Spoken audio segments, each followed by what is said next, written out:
Hi, Shelby Joe Long here with the Genius Entrepreneur Podcast, where I have the opportunity to interview people who have turned their genius into an income stream to inspire you to think about your genius in a different way. What you know, your worldview, what you've experienced can help transform the life of others. And that's the exciting part about what I get to do is have these conversations. I have the opportunity to connect with someone I spoke with on stage just a few weeks ago in Denver, Colorado at the She Talks mini conference. And I'm excited to learn more about what she does. So, Antoinette, welcome to the podcast. I'm excited to have you here today.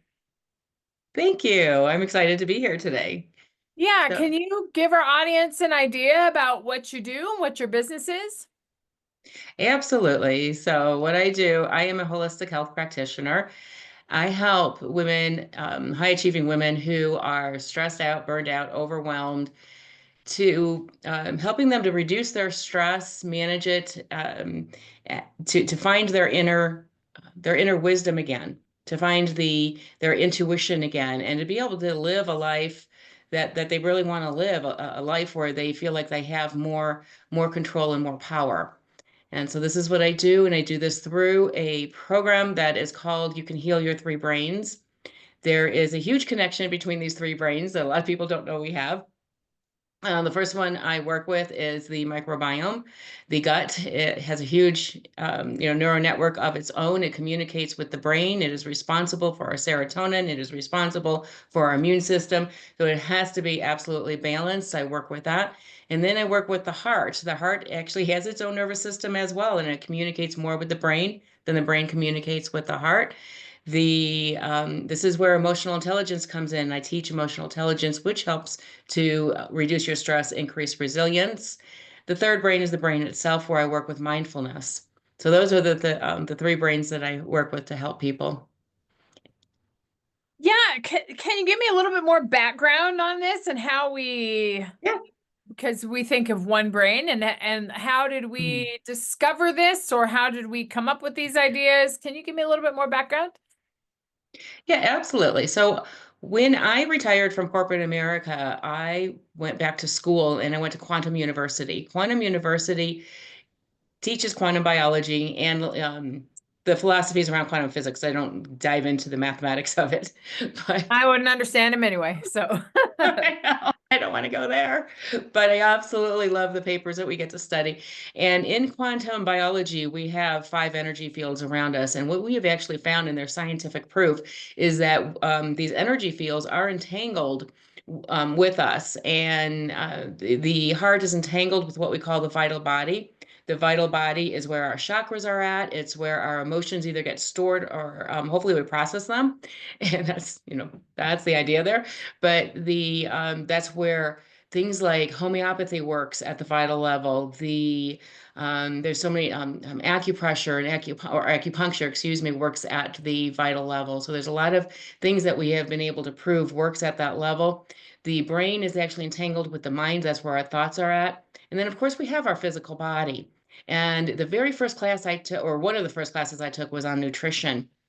And this is where I found out all about the microbiome and the gut and how important it is, and all the studies that they have now. And it's in its infancy. I think it's been only been like 20 years. So it's definitely, when you think about science, in its infancy. But yeah, just what the microbiome really is and how it has to be balanced. We've had scientists attempt to eradicate some microbes only to find out that they were hurting another part of our system to do that. And so we've really found out that there's a nice balance there, but it's because of the university that I've been able to find this. And it actually just, the three brain system actually just came to me in a meditation. I meditate every morning, and the Heal Your Three Brains came to me in a meditation.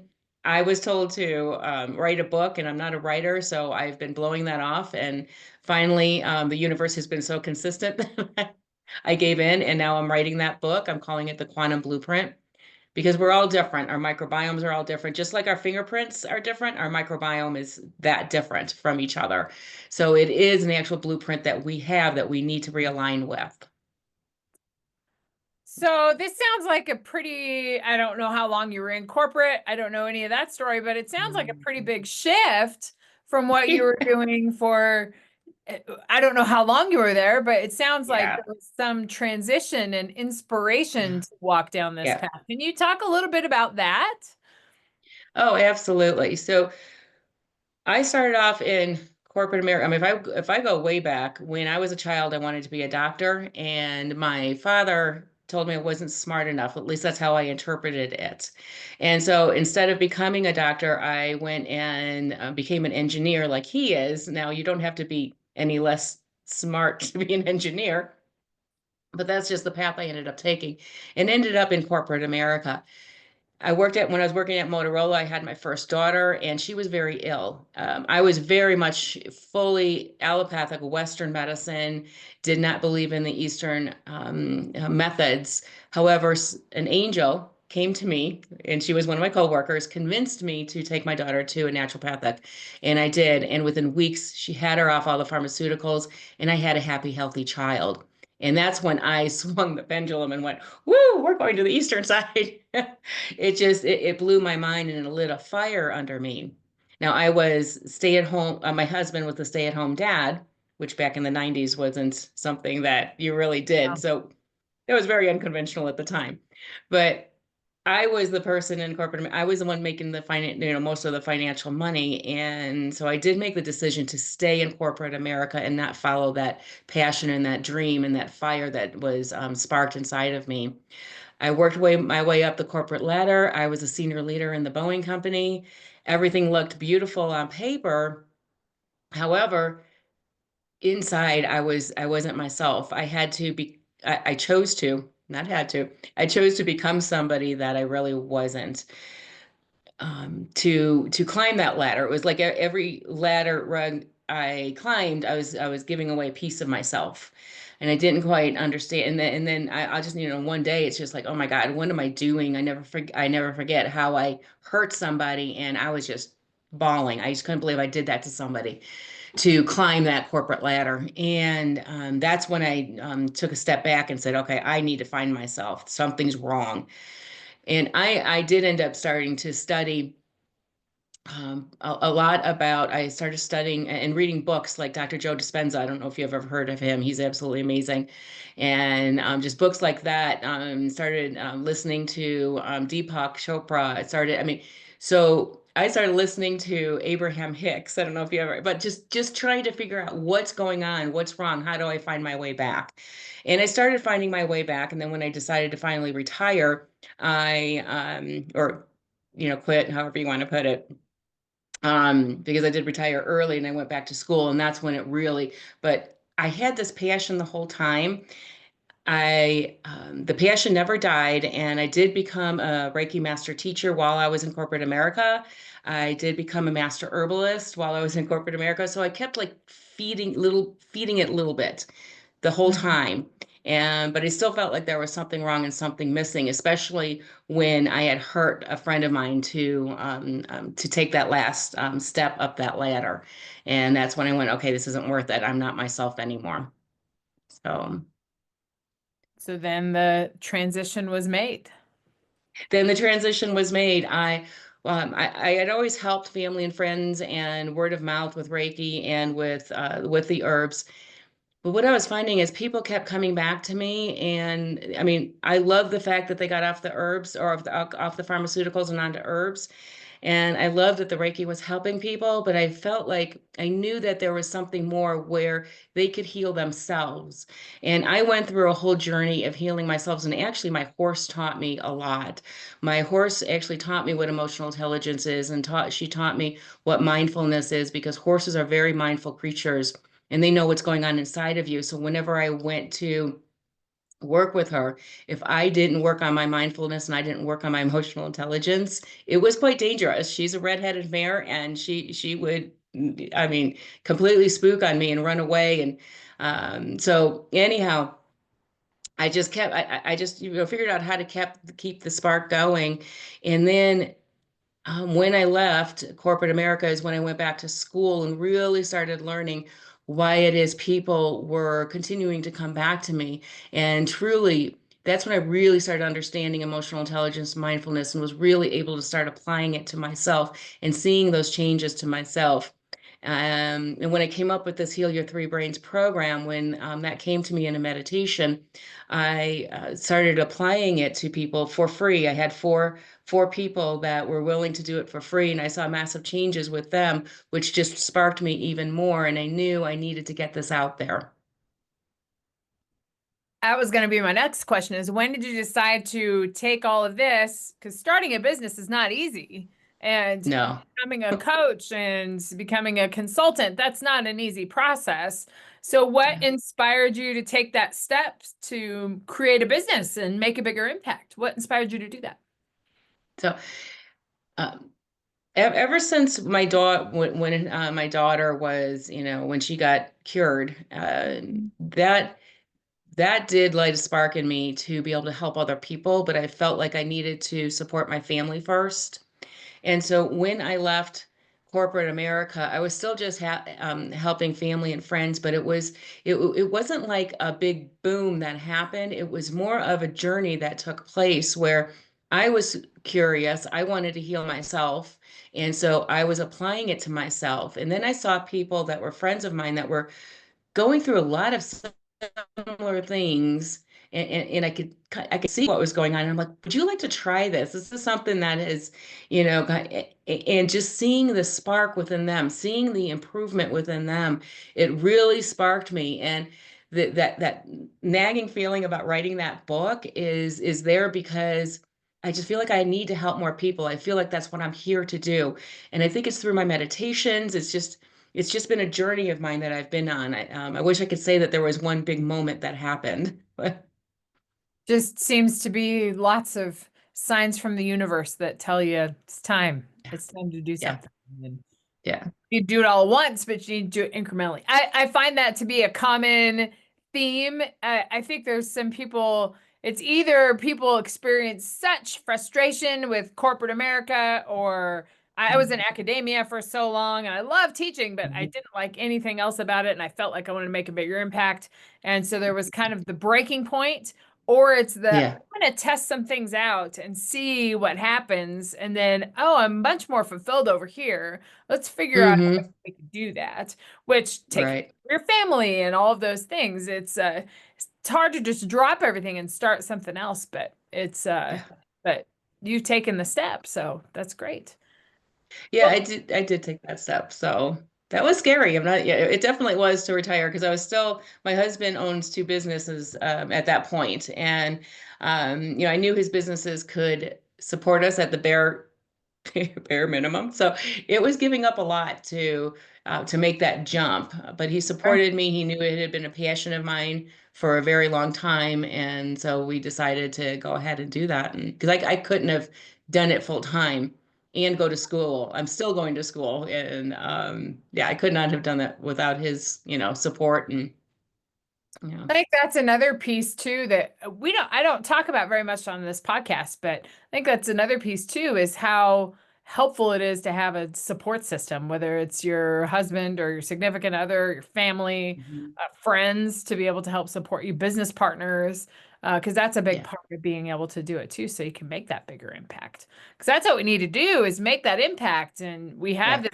great genius to enter into the world. Let's just do it. But it's not that easy sometimes. So I think that's an important thing. yeah. It's not. It's hard to make those decisions, and a lot of times the harder decisions are the right decisions to make. 100%. So yeah, So tell me what's kind of next. You have a book on the horizon. That's exciting. yeah, Sounds like you're similar to me. You went program first, make a little money, and then you did the book. yeah.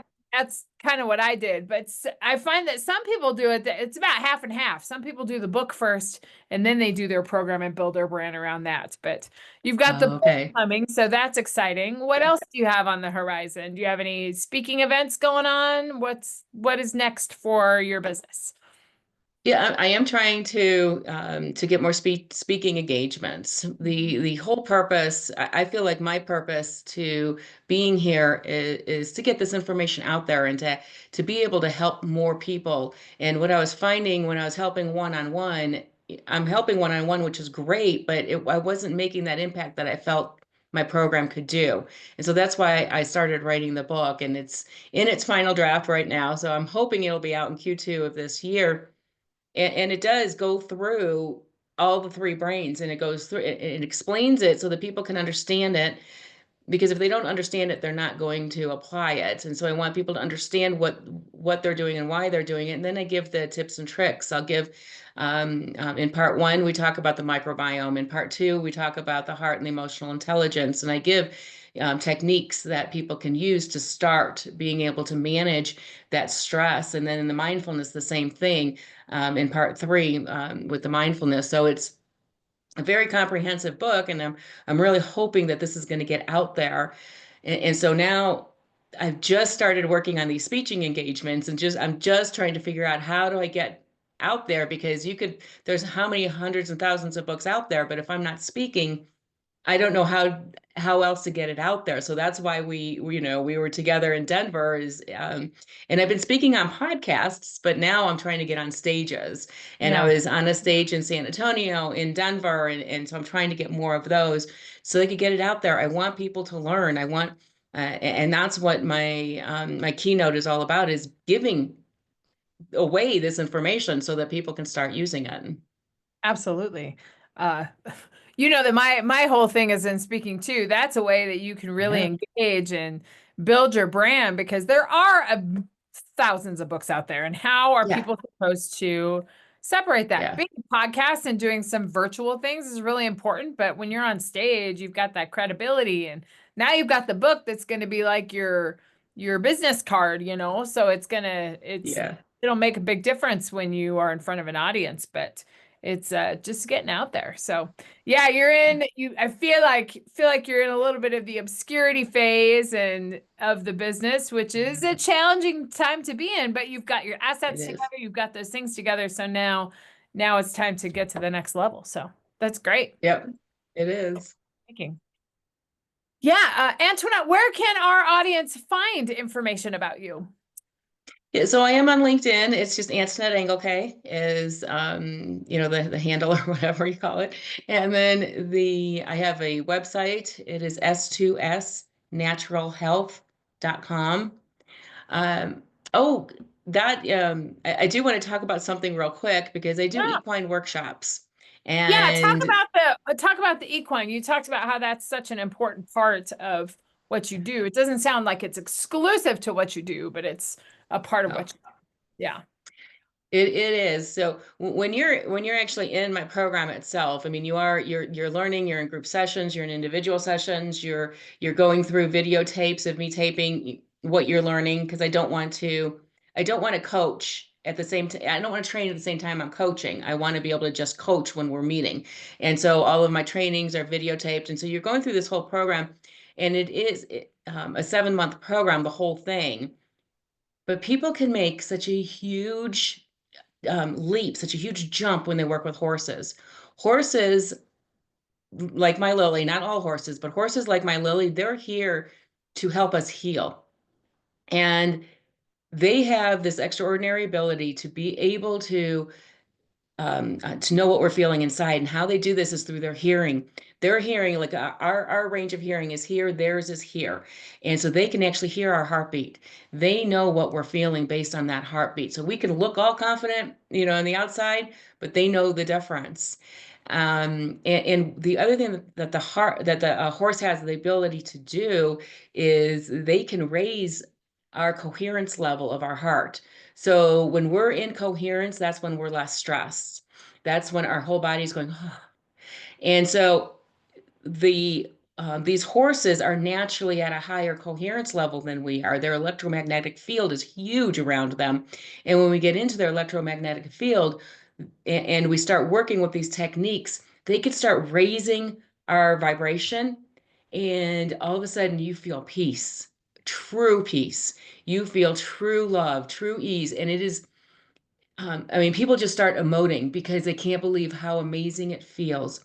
Now, the whole purpose of doing this with people um, is so that they can have a touch point. They know now what it feels like. And so when they're doing the techniques on a day-to-day basis, they know when they're in coherence because they can now feel it And so that's kind of like an anchor that I'm wanting them to know and pull back into. So these 2-day workshops, you're learning in-depth emotional intelligence, in-depth on the second day mindfulness, and throughout the day, we're going out with the horses. My horse Lily, she's working at a ranch that helps special needs, and Mhm. she's absolutely amazing. She's one of their top horses. If I can use her, if she's not already being utilized by the ranch, I do. But I have the ability to utilize all of those horses there that they know how to not freak out, Right. if you would. They're calmer than most horses, and they actually like their job. That's important. Yeah. So, That's definitely a differentiator for you in your whole program that you've got the book and then you've got the vehicle of the horse to be able to do that. So yeah. that's Yeah. really interesting. And is that something you discovered from your own experience? Did you work with, Oh, did you go through the yeah. horse therapy? Yeah. Definitely. When I met Lily, she was 7 years old. She's now like 21, and her and I, man, we butted heads. It was really, she would run for me. It would take me 60 minutes to catch her in the pasture. Sometimes she would charge at me, and I didn't know why. I thought it was all about her. I've been with horses since I was 12 years old. It couldn't possibly have been me. When I really started working on the emotional intelligence and the mindfulness is when I saw her reacting differently. I saw her, I would, because you become more self-aware. And so I would be working with her, and all of a sudden she'd pull back at me, and I'd be like, okay, wait a minute. I just thought about that argument that I had with my boss. Could that possibly be, is she possibly mirroring me? Is she possibly, picking something up? And as I started realizing that was what she was doing, she was helping me to become more self-aware of my thoughts, because as she pulled back, I'm like, oh, okay, wait a minute, what did I just think about? Or, maybe I'd have didn't know the thought, but I knew the feeling that had been triggered, and I would be able to get myself back into the present moment, using my mindfulness techniques, and then she'd relax. It was just so interesting seeing this dynamic between the two of us. It was incredible. Um, and this one day when I was, and this is when I absolutely knew I needed to use her in my program. I came home from work. I was really, really upset um about something, and I decided I wasn't going to play this game with Lily, that I was going to first work on myself. And I worked on myself up at the house, and then I went to the pasture. I opened the gate, walked through, and she saw me and she came running up to me, but this time her ears weren't pinned, so I knew she wasn't charging me. And she came up, stopped dead in front of me. She dropped her head, which is an indication that a horse is comfortable. And the thought that came to mind was, welcome home, Mom. And that was the moment I knew she was my healer. I wasn't there to heal her or to help her. She was actually in my life to help heal me. And that was our moment. She's now my heart horse. She doesn't run away from me anymore. I know to make sure that I'm in the present moment when I'm with her, and when I get off kilter, she lets me know. So, Great to have that touch point and something that makes you different in the marketplace. So it's yeah. really amazing. We can read about Yeah. that, all that on your website and all that. So, I do have the workshops on there. I do have one coming up at the end of May, but I don't have the date up there yet, and so I need to get on that. But yeah, I would you can say learn as a about that. brand strategist, that's a unique part of your brand. So you should get it up there. So Got yep, it. that's what I say. Okay. Yes. Yeah. Always look for what's unique, what makes you stand out and do something different. And that definitely does. So Okay. That absolutely. sounds good. Thank you. You're I welcome. will do that. That's help for all our listeners out there too. You got to be different in the marketplace because there's a Yeah. thousand people out there that are trying to do what you're doing, like a book, Yeah. right? So Yep. that's Yeah. what we do. Well, we hope to see you on some more stages. I look Yeah. forward to learning more about you and your book, and I'm Yeah. sure that we'll see that on social media. But thank you for coming to the podcast today. I always have one question as we kind of wrap up the interview, but my question is, what advice would you give to somebody out there that's thinking about starting a side hustle or starting their own business? So if you're thinking about it and it's not getting out of your head, you need to do it. The universe is telling you that you need to do it. If it's, here's another one. If it's scaring you, you need to do it. The book scared the daylights out of me, and so that's why I'm doing it. Um, so my biggest advice is if you don't meditate, then then just close your eyes and really think about what you see your future as being, and try and walk towards that goal. If something is nagging, go and do it. If you need, if you're less, if you don't like taking risks, then to take the small steps. You don't have to take that big jump. Take the small steps and see, because that's kind of what I did. I mean, I took the small steps. I became a Reiki master teacher. I became a master herbalist. I didn't just jump ship, when my daughter was born 27 years ago and then leave my family in a lurch. I just took the small steps because I'm not much of a risk taker. And now that I'm an empty nester, now I'm taking a little bit bigger steps, a little bit bigger, so if you're like me, that's how you want to do it. But if you're young and you don't have that family that you're concerned about, that you need to support, then leap, go. You've got the time. So, and Just you got do to it. fail before you can succeed. I mean, that's just part of life. The failure and success are on the same coin. So, Absolutely. Absolutely. I've heard that a few times on this podcast. So, yeah. Oh, okay. well, Angela, thank you so much for coming to the podcast today. I will be sure to include your LinkedIn and your website in the show notes so people can have direct access to you. I look forward to your book, and I look forward Yeah, to seeing more of your brand with your horses, because that's a unique part. So, got it. I love yeah. it. Thank you. And to all you listeners out there, there's no reason you shouldn't start your side hustle. There's no reason you shouldn't walk down the path of starting your own business, because you have an idea that can impact the world. And there Mhm. is an audience that needs a solution that you have. Always reach out if you want to figure out about the Genius Entrepreneur Program. And we'll see you next time when we talk to another person who has created an income stream out of their genius. We'll see you next time.